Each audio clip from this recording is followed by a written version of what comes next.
اللهم صل على سيدنا ومولانا محمد.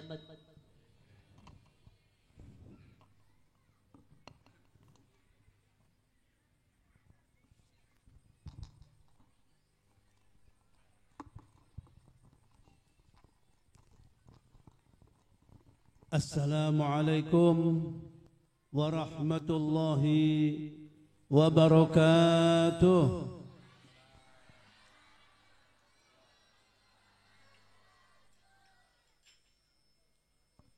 الحمد لله الذي جعلنا خير أمة ما لم نضيع حقوق الله وحقوق الأمة. أشهد أن لا إله إلا الله وحده لا شريك له، وأشهد أن سيدنا ونبينا محمدا عبده ورسوله.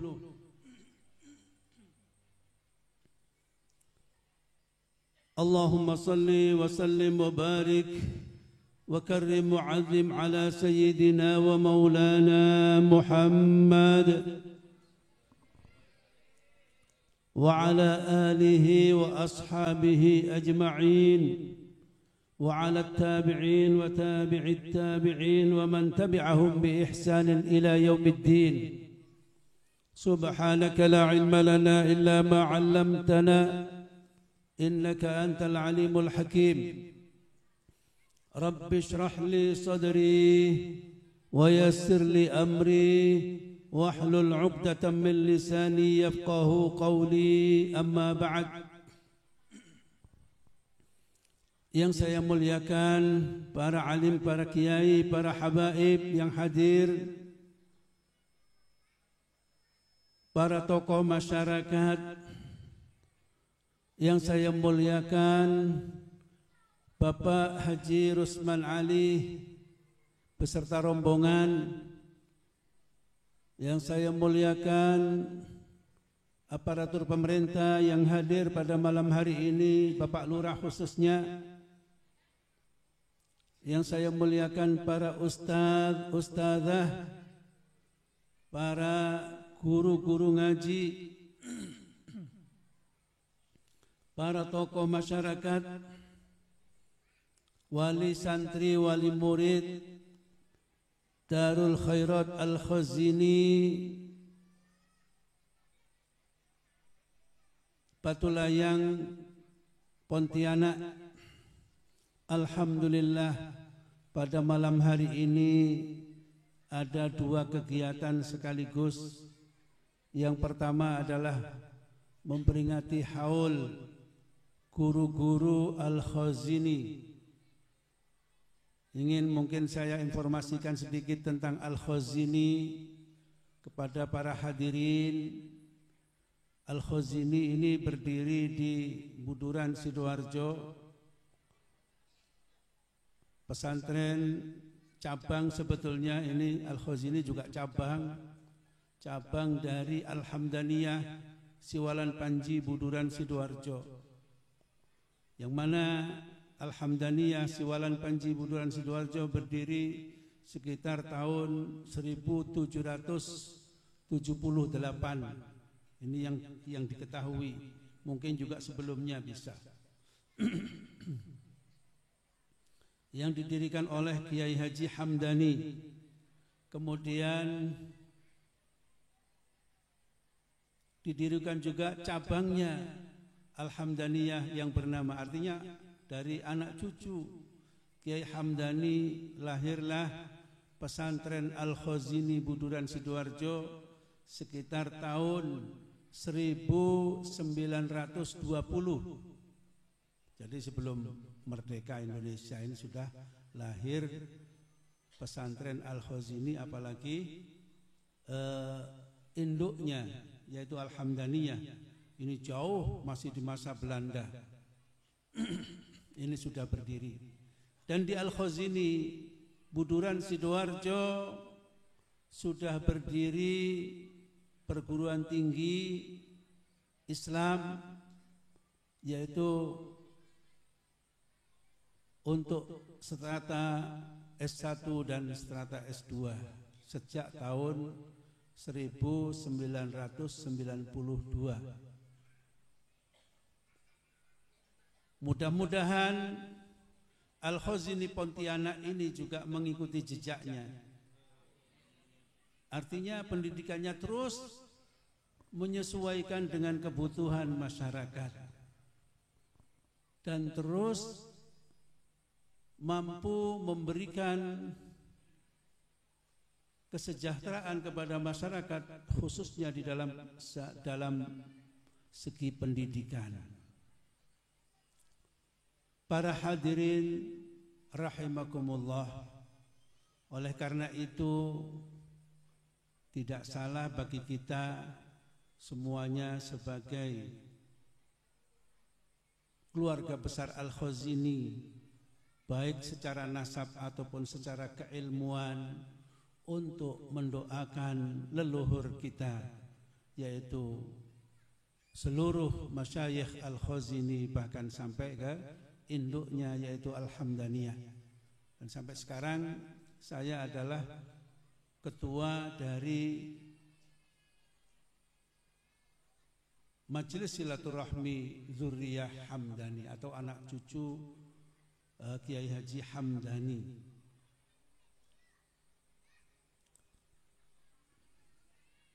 Karena mendoakan guru, mendoakan leluhur adalah kewajiban bagi kita.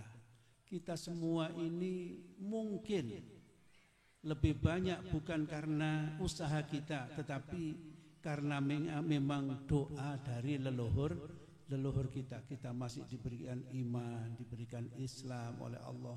Ini karena mustajabnya doa daripada para leluhur kita. Maka itu adalah sebagai hutang budi ataupun balas jasa bagi kita sekalian untuk mendoakan leluhur kita, guru-guru kita sekalian. Dan mudah-mudahan kita semua nanti bisa berkumpul di akhirat bersama leluhur-leluhur kita di surga Allah bersama junjungan kita Nabi besar Muhammad sallallahu alaihi wasallam. Amin Allahumma amin. Karena nanti kalau yang tidak punya leluhur, tidak punya penolong di sisi Allah, maka mereka akan menyesal. Dan menyesal kalau sudah di neraka sudah tidak ada artinya. Dalam Al-Quranul Karim ini disebutkan orang yang menyesal ada di dalam neraka. Kenapa dulu saya nggak punya hubungan yang kuat dengan orang-orang saleh, dengan guru-guru, dengan para ulama? Kenapa? Sehingga kita tidak punya orang yang membela kita. Karena nanti yang memberikan syafaat itu selain Rasulullah Muhammad sallallahu alaihi wasallam adalah para nabi kepada umatnya masing-masing. Dan juga para ulama kepada para pengikut-pengikutnya, para solihin kepada para pengikutnya. Orang yang menyesal diabadikan dalam Al-Quranul Karim. A'udzu billahi minasyaitonir rajim. Ma lana min syafi'in wala sadiqin hamim. Aduh, menyesal kami. Kenapa? Mereka yang punya hubungan erat dengan orang-orang soleh ini dikeluarkan oleh Allah dari neraka. Kenapa kok dikeluarkan? Karena orang yang di surga, orang-orang yang soleh itu semacam tidak kerasan dalam surga kalau sendirian, sehingga mereka mengatakan kepada Allah, ya Allah, kami kok di sini sendirian. Dulu saya di dunia ini banyak teman, banyak santri, banyak pengikut. Sekarang saya di surga kok sendirian. Maka Allah memerintahkan malaikat, keluarkan semua teman-temannya dulu yang punya keakraban di dunia dengan orang-orang soleh ini, masukkan bersama mereka. Itulah sehingga orang yang tidak punya hubungan dengan orang-orang soleh, mereka akan menyesal dan mengatakan, malana min syafi'in wala sadiqin hamim. Aduh, kenapa dulu saya kok nggak punya hubungan erat dengan orang-orang yang soleh, orang-orang yang bisa menolong kita, dan tidak punya teman-teman yang akrab seperti Kiai Syafi'i ini, salah satu guru kita dari Jungkat ini, pendiri pesantren di Jungkat. Kenapa? Mudah-mudahan nanti kita semua bisa bersama-sama di sisi Allah mendapatkan rahmat dan mendapatkan maghfirah dari Allah Subhanahu wa taala, sehingga kita diridhoi dan kita akan bersama-sama dengan para guru-guru kita, leluhur-leluhur kita. Amin Allahumma amin. Inilah intinya sebetulnya untuk memperingati haul guru-guru kita, sesepuh kita sekalian. Para hadirin hadirat rahimakumullah, kenapa kita membangun pendidikan, membangun lembaga pendidikan? Karena pentingnya ilmu. Jadi lurah saja harus sekolah STPDN, bukan hanya sekolah di Pontianak, tapi sampai ke Papua. Kenapa? Ini menunjukkan pentingnya ilmu. Dan seseorang ini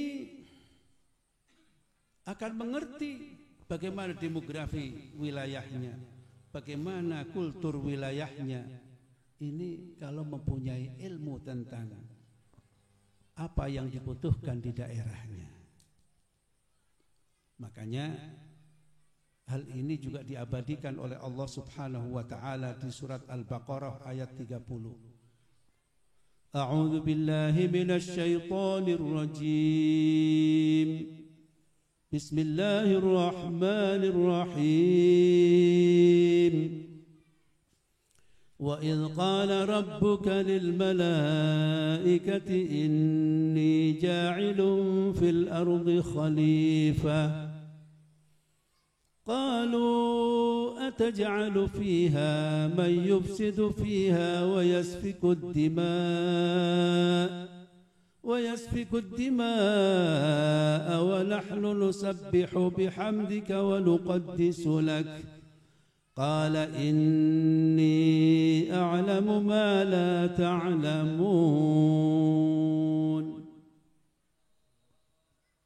Nah, begitulah jawabannya, biar senang yang baca Quran, walaupun suaranya kalah dengan qori.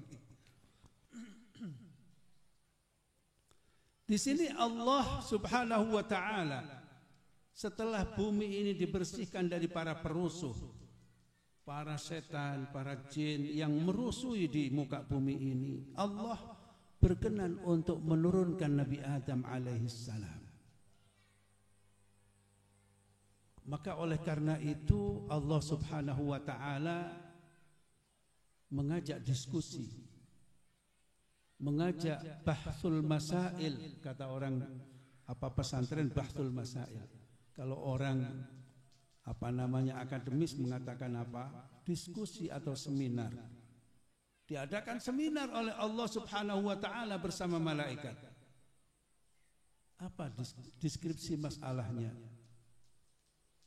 Qala inni ja'ilun fil ardi khalifah. Ini permasalahannya. Wa idh qala rabbuka lil malaikati inni ja'ilun fil ardi khalifah.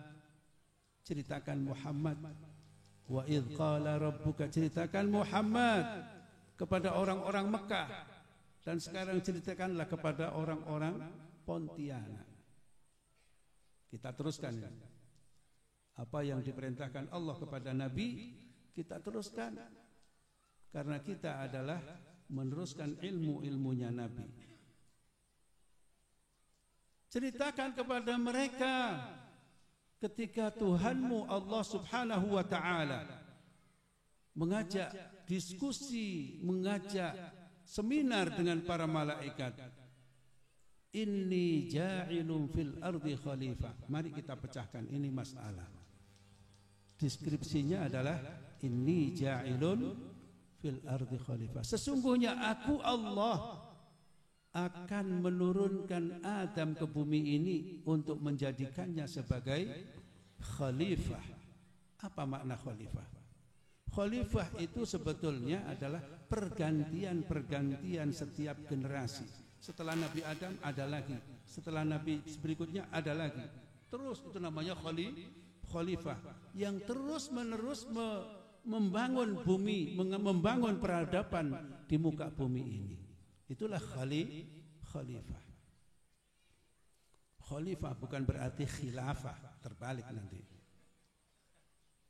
Jadi khalifah. Jadi nanti ini dipakai dalil untuk khilafah. Salah. Harus dipahami tafsirnya. Apa sih khalifah itu? Yaitu penegak keadilan yang melaksanakan syariat-syariat Allah di muka bumi ini. Itulah khalifah Allah yang melaksanakan sholat, melaksanakan puasa. Kita semua ini adalah generasi yang menggantikan posisi generasi yang sebelumnya. Dari guru-guru kita, orang-orang tua-tua kita. Itulah khalifah. Dan yang menjadi khalifah yang menjalankan syariat, yang menegakkan hukum di muka bumi ini, maka dia harus punya ilmu. Makanya kita bangun ini biar nggak ngawur. Walaupun di akhir zaman ilmu itu akan semakin habis. Kenapa? Bukan berarti ilmunya yang dicabut oleh Allah, akan tetapi orang-orang yang menekuni ilmu itu semakin sedikit. Orang-orang yang mau belajar tentang syariat Allah semakin sedikit, sehingga nanti semakin langka orang-orang yang mengerti tentang agama, tentang hukum-hukum Allah Subhanahu wa ta'ala. Ini akhir zaman. Dan ini sudah mulai. Tidak banyak pondok pesantren ini berkembang. Ya ada sih kadang-kadang sekarang berdiri 10, 20, 30 tahun yang akan datang sudah mati. Banyak itu, banyak. Karena nggak ada yang meneruskan. Putra-putra pendiri itu sudah nggak mau lagi menekuni ilmu agama sehingga bisa meneruskan orang tuanya. Ini nggak kurang. Banyak di Jawa juga banyak. Mohon maaf. Makanya kalau ada di sini harus kita syukuri. Alhamdulillah masih banyak alumni Al-Khazini yang mau mendermakan ilmunya kepada putra-putri kita sekalian. Harus kita syukuri. Apa saya lanjutkan? Apa jawab para malaikat dalam diskusinya dengan Allah Subhanahu wa ta'ala? Qalu ataj'alu fiha man yufsidu fiha wa yasfiku ad-dima'. Ya Allah, bukan kami tidak setuju, kami malaikat bukan tidak setuju, tetapi yang kami ketahui karakter manusia, kemampuan dan kekuatan manusia yang ada di dalam dirinya itu ada dua kekuatan. Itu yang diketahui oleh malaikat. Apa itu? Dalam Al-Qur'annya dikatakan ataj'alu fiha may yufsidu fiha. Ya Allah, apakah engkau kan menjadikan manusia sebagai khalifahmu padahal dia adalah makhluk yang mempunyai kekuatan asyahwatiyah al-hayawaniyah, mempunyai kekuatan syahwat yang modelnya kayak hayawan, bahkan lebih jelek. Enggak ngerti halal, enggak ngerti halal, enggak ngerti peraturan, maunya ngerusak. Yufsidu fiha, merusak di dalam muka bumi ini. Artinya enggak ngerti halal, enggak ngerti haram. Kan sama dengan hewan. Rumput itu siapa yang nanam enggak tahu, dimakan saja. Asalkan hijau dimakan. Ini namanya asyahwatul hayawaniyah. Jadi di dalam manusia ini, kekuatan di dalam manusia ini ada tiga. Yang pertama al-quwwatus syahwatiyah al-hayawaniyah, kekuatan syahwat yang bangsa hayawan seperti hewan. Apa ini? Yang suka melanggar peraturan mau dijadikan khalifahmu ya Allah di muka bumi. Bukan saya menentang, karena kalau kehendakmu siapa yang bisa menentang? Kata malaikat. Bukan malaikat tidak menentang dalam hal ini. Biasa kalau di Jawa enggak tahu, kalau di Kalimantan lebih parah ya, enggak tahu. Lampu merah, walaupun lampunya sudah merah di perapatan, wah sudah masuk saja, asalkan enggak ada polisi. Suka melanggar peraturan. Masa kayak gini ini jadi pemimpin ini, melaksanakan apa namanya agama Allah, syariat Allah kayak gini. Islam apa begitu? Islam itu ya taat lah. Aslama yuslimu islaman artinya tunduk, tidak melanggar. Lampu merah, saya kesuka buru-buru, nggak ada polisi, lanjut aja terus. Nah ini, jadi nggak ada ketaatan. Islam itu taat artinya tunduk. Yang nomor dua kata para malaikat, apa manusia yang punya kekuatan al-ghadabiyah, emosional. Kekuatan yang kedua adalah kekuatan emosinya yang mau menang sendiri. Jangan-jangan nanti apa namanya periodisasi kepemimpinan daerah juga diusulkan untuk menjadi 3 kali. Saya ingin jadi bupati 3 kali, jadi gubernur 3 periode. Ini unjuk rasa ke Menteri Dalam Negeri. Nah ini manusia mempunyai kekuatan ghadabiyah, kekuatan apa? Emosional yang maunya hanya menang sendiri. Wa yasfikud dima, mengalirkan darah. Siapa yang menghalang-halangi kemauannya dihabisi saja. Itu manusia. Masa kayak gini mau diturunkan ke bumi ya Allah? Wa nahnu nusabbihu bihamdika wa nuqaddisu lak. Kalau malaikat yang diturunkan aman, tentram seperti di langit, tidak pernah ada gejolak apa-apa. Di langit para malaikat selalu mengabdi kepada Allah Subhanahu wa taala, menjalankan perintah-perintah Allah. Kamu suruh apa? Kalian turun ke bawah. Ada tugasnya masing-masing malaikat itu. Yang selalu keliling di muka bumi ini banyak malaikat. Bahkan setiap hujan, setiap tetes hujan itu ada yang mengalirkan kemana arahnya. Itu malaikat. Ada tugasnya masing-masing. Angin diarahkan kemana? Keserahin. Allah menugaskan malaikat jam sekian angin arahkan ke selatan, angin arahkan ke timur. Itu ditugaskan kepada para malaikat.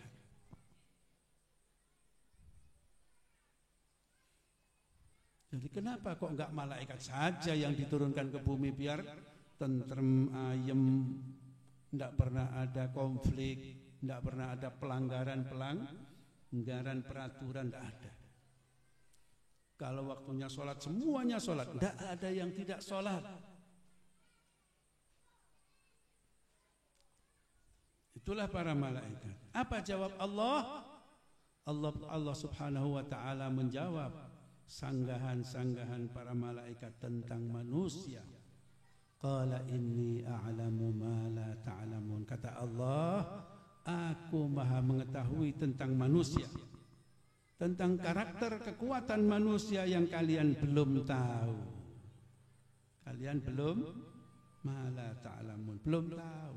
Ternyata manusia ini mempunyai kekuatan yang ketiga, yaitu al-quwwatul aqliyah, kekuatan akal, yang mana akal ini adalah wadah daripada ilmu Allah Subhanahu wa ta'ala. Makanya kalau manusia ini yang mengatur dirinya, yang mengarahkan dirinya adalah al-quwwatus syahwatiyah al-hayawaniyah, maka dia akan lebih jelek daripada hewan. Kerbau, sapi kalau di Madura ini masih lebih mulia daripada manusia yang mempunyai kekuatan asyahwatiyah al-hayawaniyah. Orang yang jahat, yang suka melanggar, ini masih lebih berharga sapi dan kerbau. Kenapa? Kotorannya itu loh masih dipakai untuk apa? Untuk rabu, untuk mes, untuk apa? Menyuburkan tapi kalau manusia kelakuannya sudah enggak bagus, kotorannya juga enggak bagus. Siapa yang mau kotoran manusia mau dipakai untuk rabu, untuk apa? Mes, untuk menyuburkan tanah? Ya enggak mungkin lah. Maka manusia ini lebih jelek daripada kerbau. Tetapi kalau manusia ini yang mengendalikannya adalah ilmunya, akalnya, maka manusia ini bisa lebih baik daripada para malaikat. Siapa? Contohnya Rasulullah Muhammad sallallahu alaihi wasallam dan para nabi, para rasul yang lain. Itulah maka pentingnya seseorang ini mempunyai ilmu, karena inilah yang mengisi daripada kekhalifahan di muka bumi ini, sehingga apa yang dilakukan sesuai dengan kehendak Allah Subhanahu wa ta'ala. Makanya seterusnya dalam ayat berikutnya Allah Subhanahu wa ta'ala mengatakan وعلم آدم الأسماء كلها ثم عرضهم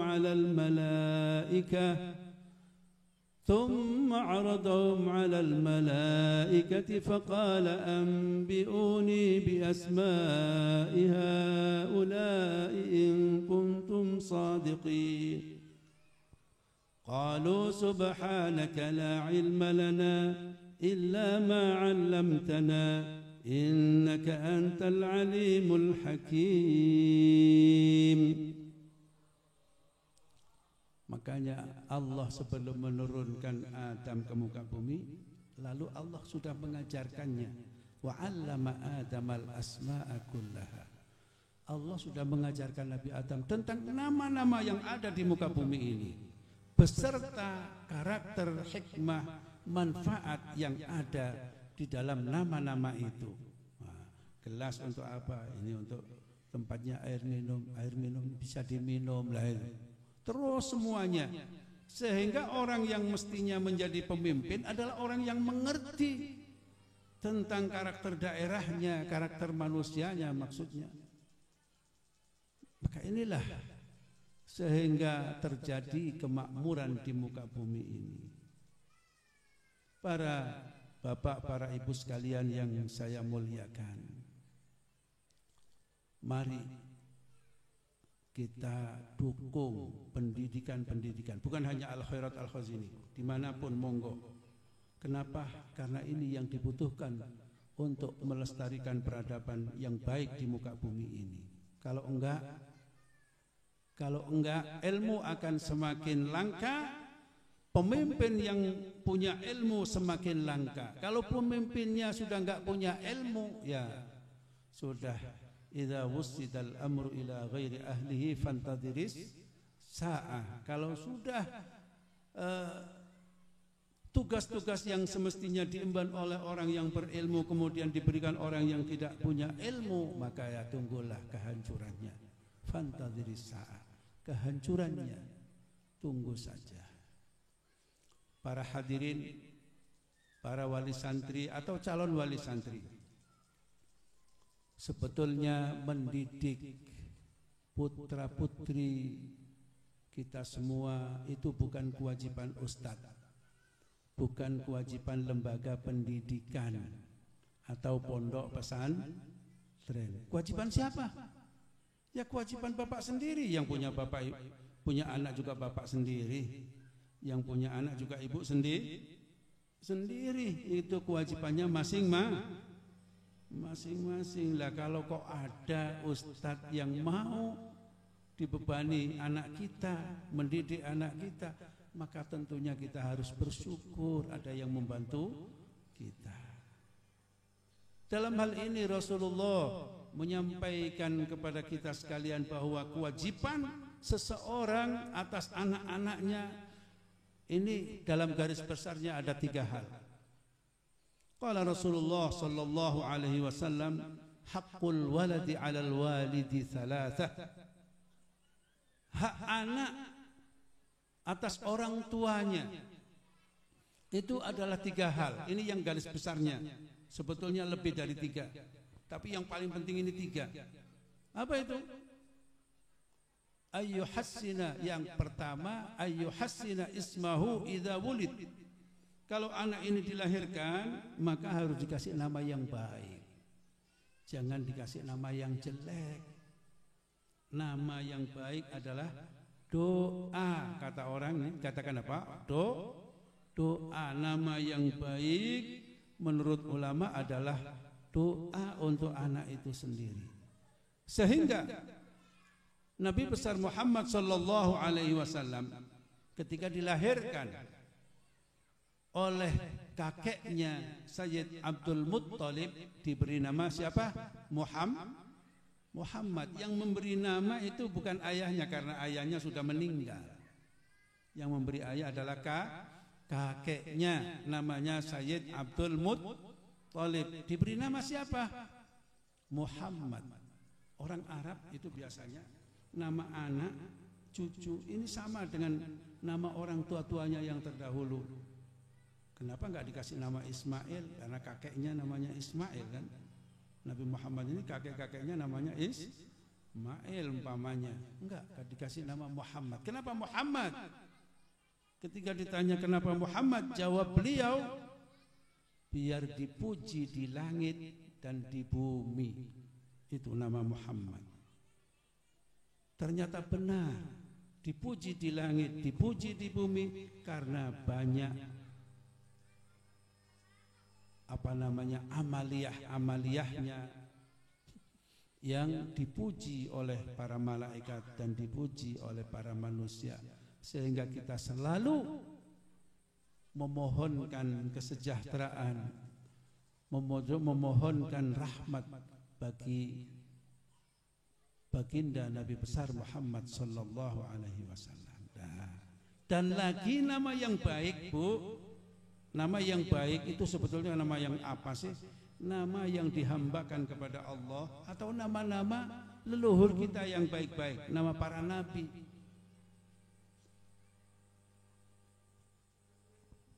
Seperti kalau yang dihambakan kepada Allah, nama yang diberi nama Abdul siapa? Abdul Rahman, Abdul Rahim, Abdullah, itu nama yang baik. Kalau laki-laki, kalau perempuan terserah, namanya terserah. Apa kasih nama Fatimah atau Zainab atau apa, atau nama siapa, Nabila, tidak apa-apa. Asal bukan nama yang jelek. Kenapa? Ini nanti, Bu, di alam mahsyar, di padang mahsyar, di hari kiamat yang sudah detik-detik akhir, itu yang dipanggil duluan untuk diperiksa amal-amalnya. Nama yang baik. Nama yang jelek itu belakangan, Pak. Nama yang jelek itu dipanggil belakangan. Lah kalau orang ngurus SIM itu seperti ini, yang datang ke kantor polisi itu katakan 1000 orang, sejak pagi sampai jam 4 sore dilayani orang 1000 orang. Yang terakhir namanya yang jelek-jelek umpamanya. Bagaimana payahnya rasanya menunggu itu payah. Padahal keputusan hari kiamat itu menunggunya cukup lama juga. Cukup lama. Jadi kiamat yang pertama kalinya, kiamat kubronya, itu adalah apabila malaikat Israfil ini meniupkan sangkakala, trompetnya. Trompetnya bukan kecil, yang mungkin yang di bibir kecil ya, tapi yang keluar, suara yang keluar itu sangat besar. Ini sangkakala yang ada di bibirnya malaikat siapa? Siapa? Malaikat Israfil. Jadi mulutnya sangkakala itu adalah menelan langit dan bumi. Besarnya. Jangan disangka kok seperti trompetnya apa drum band kecil itu aja suaranya sudah menggelegar seperti itu. Bagaimana kalau sangkakalanya malaikat Israfil ini besarnya adalah cukup untuk bumi dan langit. Jadi bumi dan langit itu di depannya sudah, sekarang di depannya, tinggal dikomando. Dan yang ditiup itu sudah ada di bibirnya malaikat Israfil, tinggal menunggu komando. Diperintahkan tiup, sudah ditiup. Kalau ditiup yang pertama kali an-nafkhatul ula, maka seluruh makhluk di alam dunia ini dan juga di langit ini semuanya akan meninggal dunia, mati semuanya.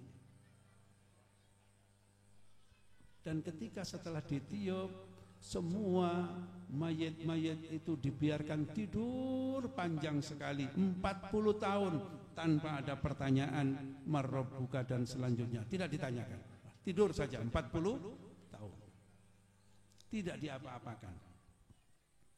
Setelah 40 tahun baru malaikat Israfil diperintahkan untuk meniup sangkakala untuk yang kedua kalinya. Ketika ditiup sangkakala yang kedua kalinya, maka seluruh yang ada di alam kubur, alam barzakh keluar semuanya seperti toge, seperti kecamba, keluar semua.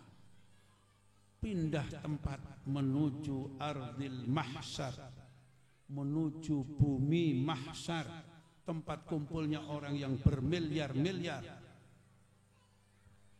Untuk apa?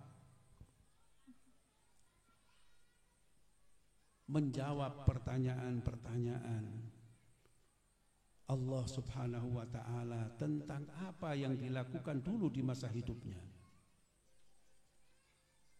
Tetapi tidak langsung ketika mereka sudah ada di padang mahsyar, ini mereka dibiarkan berdiri selama 40 tahun, tidak diberi pertanyaan apapun, dibiarkan begitu saja.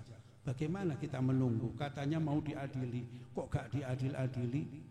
Mungkin kalau kita punya perkara dipanggil oleh pengadilan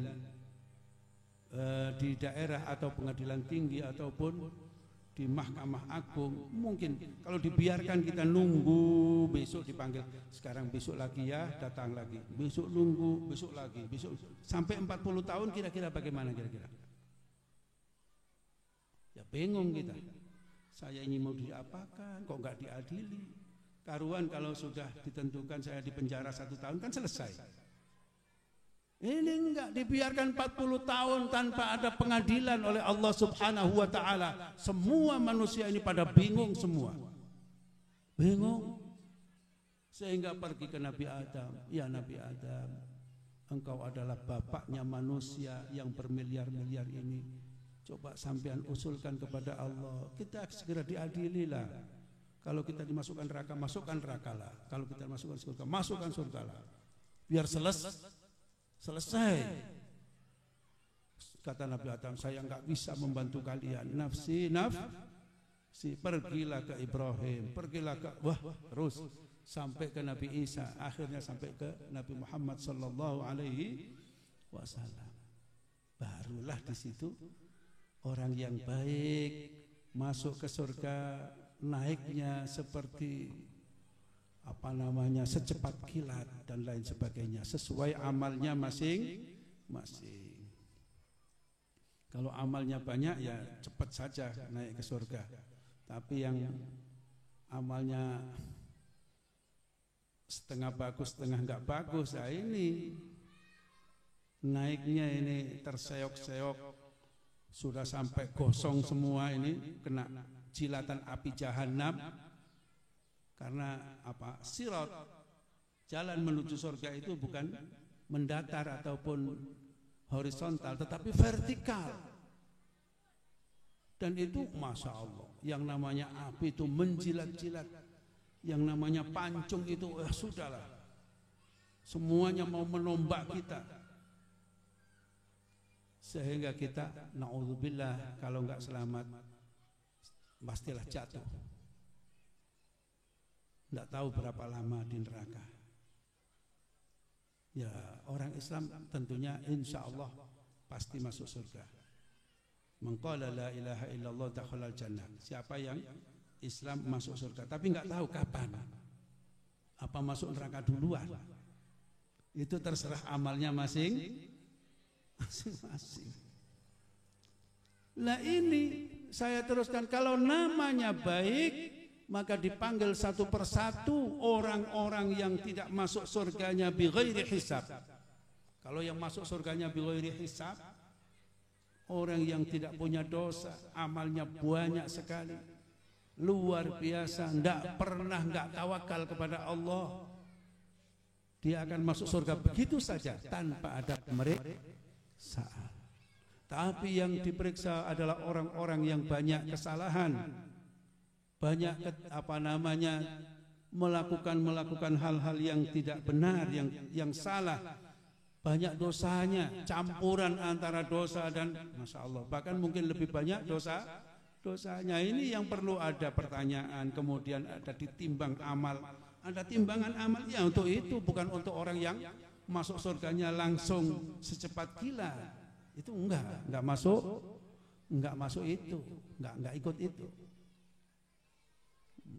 Jadi kalau seleksi nasional ini yang priority ya langsung masuk. Tapi yang enggak ya dicanakan semuanya, ditanyakan. Makanya kalau orang namanya yang baik-baik maka dipanggil duluan dengan harapan mungkin yang baik ini masih banyak lebih baiknya daripada enggak baiknya. Karena nama adalah doa. Dipanggil duluan. Yang namanya jelek belakangan. Bagaimana sudah menunggu 40 tahun, nanti di pemeriksaan juga masih menunggu lama lagi. Karena dia terakhir dari orang yang miliar-miliaran. Makanya Bu, kasihan anaknya jangan diberi nama yang jelek. Atau calon bapak, calon ibu, kasih nama yang baik. Itu yang pertama, kewajiban ayah, kewajiban ibu terhadap anaknya. Kalau nggak ngerti, tanya banyak ustadz. Ustadz, saya punya anak baru ini, baru lahir, kasih nama siapa ya? Kasih nama yang baik. Yang nomor 2, kewajiban orang tua, wa ayyu hassina ta'dibahu. Kata Rasulullah, agar orang tua memberikan pendidikan yang baik kepada anaknya. Jadi yang kewajiban siapa? Orang tua, bukan ustadznya. Jadi jangan kawin duluan anak-anakku kecuali sudah pinter. Sehingga apa? Bisa mendidik anaknya. Keburu kawin. Usianya masih belasan tahun, 19 tahun, 17 tahun, sudah pakai HP, kadang-kadang sembunyi-sembunyi. Halo? Nah itu segera ditanya itu.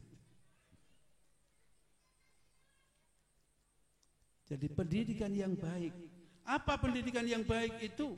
Pendidikan yang mengenalkan anak kita kepada Allah Subhanahu wa ta'ala, mengenalkan anak kita kepada junjungan kita baginda Nabi besar Muhammad sallallahu alaihi wasallam, mengenalkan akidah tentang ketuhanan dan kerasulan. Ini semuanya harus kita ketahui, atau yang kita kenal paling tidak dengan aqaid khamsin, akidah yang 50. Mempelajari paling tidak adalah aqidatul awam. Kalau kitabnya paling kecil ini anak-anak kelas 3 dulu, saya dulu kelas 3 ibtidaiyah atau SD itu sudah hafal aqidatul awam. Ini pendidikan yang baik, pendidikan yang bukan hanya mengenalkan Allah namanya, tetapi sifat-sifatnya yang wajib, yang jaiz, yang mohal. Begitu juga para nabi, para rasul, malaikat dan lain sebagainya. Ini yang harus kita ketahui, bagaimana syariat Allah, Islam itu apa, pengamalannya kayak apa. Inilah pendidikan yang baik. Dan itu yang komplit tidak ada lagi kecuali di pondok-pondok pesantren, madrasah-madrasah diniyah. Apalagi sekarang ini kurikulum merdeka, nanti ya terserahlah siapa pendiri lembaga itu, dialah merdeka untuk menentukan kurikulumnya sendiri. Memang sehingga Sisdiknak kita tidak mengatur itu semua. Jadi sampean tahu, harus tahu bagaimana sistem pendidikan sekarang ini.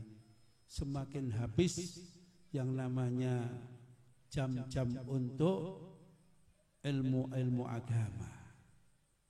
Karena apa? Sudah diserahkan kepada lembaga itu. Mau kayak apa sampean membentuk murid-muridnya, terserah. Merdeka yang namanya. Tidak dikenalkan dengan Allah, terserah. Tidak dikenalkan dengan syariat Islam, ya terserah. Namanya merdeka. Menjadi sekuler, terserah. Jadi maka kami ingin memberikan nasihat kepada kaum muslimin, muslimat, agar menitipkan putra-putrinya kepada lembaga-lembaga pendidikan yang jelas. Jelas apanya? Jelas ahlus sunnah wal jamaahnya. Kalau enggak, anak kita jangan harap menjadi anak yang soleh, anak yang nanti menjadi investasi akhirat kita.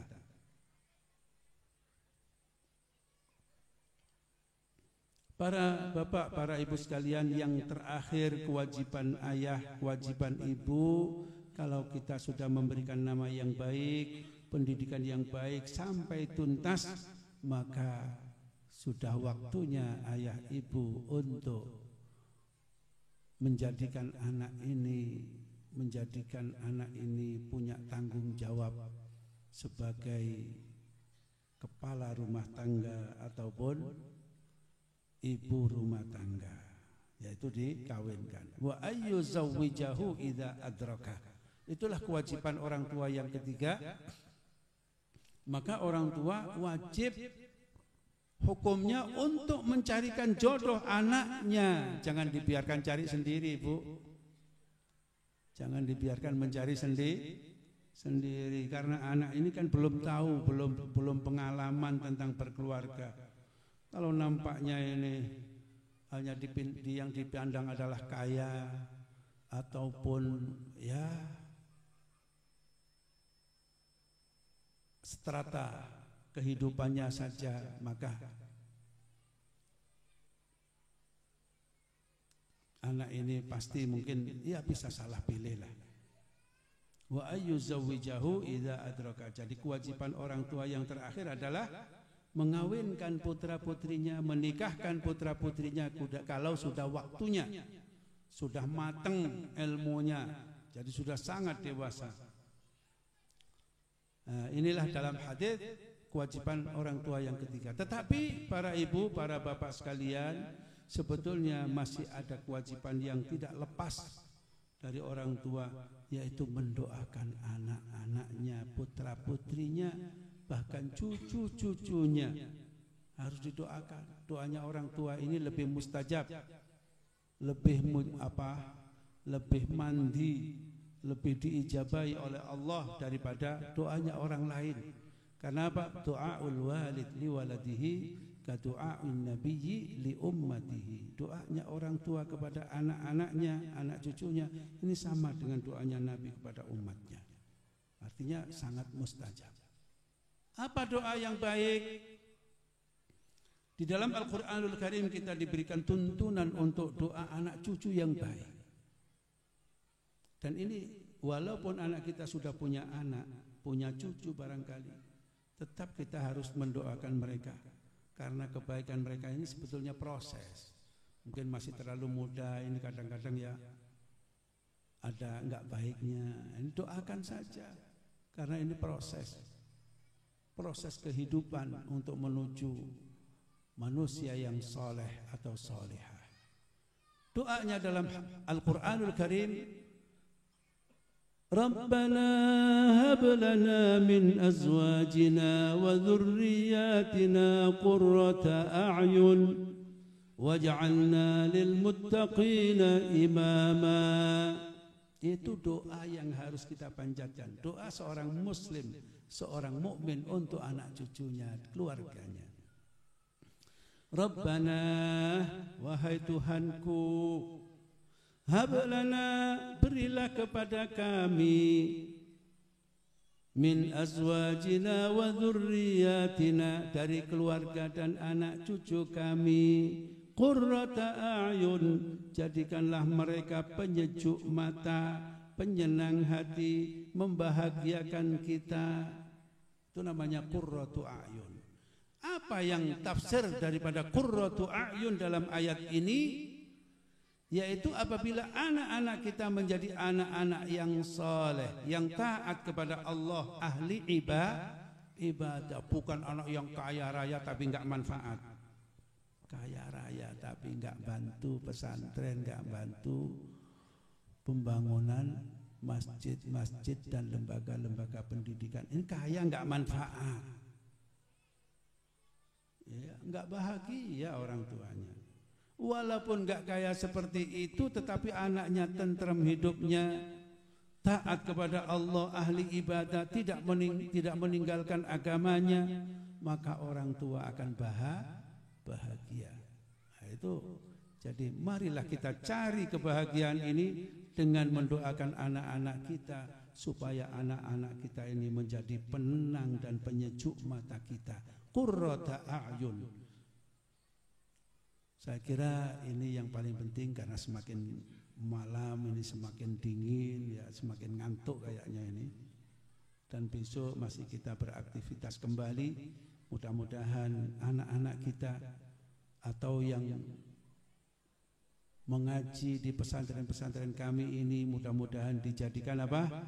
Anak-anak yang soleh solihah, anak-anak yang ahli ibadah kepada Allah Subhanahu wa ta'ala. Kiranya demikian. Mari kita doakan. Lahumul Fatihah. A'udzu billahi minasyaitonir rajim. Bismillahirrahmanirrahim. Alhamdulillahirabbil alamin. Arrahmanir rahim. Maliki yaumiddin. Iyyaka na'budu wa iyyaka nasta'in. Ihdinas siratal mustaqim. Siratal ladzina an'amta 'alaihim ghairil maghdubi 'alaihim. Bismillahirrahmanirrahim. Alhamdulillahirabbil alamin. حمدا يوافي نعمه ويكافئ مزيده يا ربنا لك الحمد كما ينبغي لجلال وجهك الكريم وعظيم سلطانك لا نحصي ثناء عليك أنت كما أثنيت على نفسك اللهم صل وسلم وبارك على سيدنا محمد والحمد لله رب العالمين. اللهم بارك يا الله في أولادنا وذرياتنا وطلابنا وطالباتنا واجعلنا وإياهم من عبادك الصالحين واجعلنا وإياهم من عبادك الصالحين واجعلنا وإياهم من عبادك الصالحين وعلمائك العاملين واجعل من تخرج من هذا المعهد ومن جميع المعاهد الإسلامية يا الله من عبادك الصالحين وعلمائك العاملين ومن حملة شريعة سيد المرسلين. ربنا هب لنا من أزواجنا وذرياتنا قرة أعين واجعلنا للمتقين إماما.